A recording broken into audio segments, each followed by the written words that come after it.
ఎందుకురా నాయనా ఉత్త పుణ్యానికి మాతోని పెట్టుకుంటారు. మా ముంగట మీరెంత, మీ బలం ఎంత?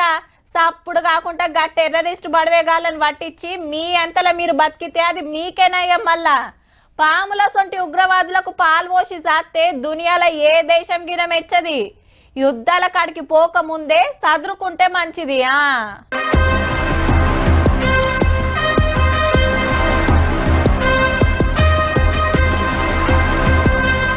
కాశ్మీర్లో ఉగ్రవాదులకు అన్నం పెట్టి ఆసరైతుండని మనోన్ని దొరకబడితే బద్మాషిగాళ్ళ తావు చూపిస్తా అని చెప్పి తప్పించుకుంటానికి నదిలో దొంకి సచ్చిండు.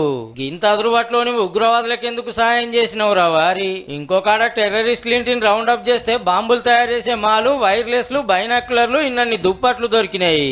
ఇక ఇడుచుడుర్రి పాకిస్తాన్ కు నీలాగబట్టే వరకు చినాబ్ నది పురాగా అడుగు పట్టింది. గిట్లెన్నడు చూడలేదని పబ్లిక్ అంతా వస్తాను జాతరకు వచ్చినట్టే. ఇక రెండు దేశాల నడుమ ఏం నడుస్తుందని ఐక్యరాజ్య సమితిలో సుధా చర్చలు నడుస్తున్నాయల్లా.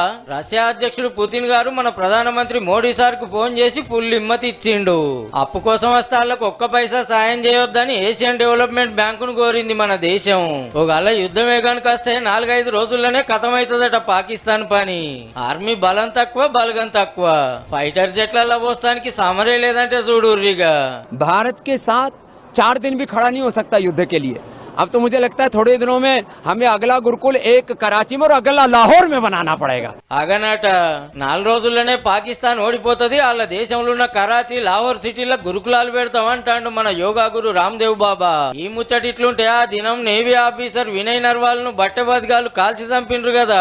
ముస్లింలను, కాశ్మీరీలను ఏమనొద్దని ఆయన భార్య హిమాన్సి అన్నందుకు కొందరు ఆమెను అనరాని మాటలు అంటారు సోషల్ మీడియాలో. పుట్టెడు దుఃఖంలో ఆమె ఉంటే గీదేం తరీఖ్ అని జాతీయ మహిళా కమిషన్ సీరియస్ అయింది గసంటోళ్ల మీద.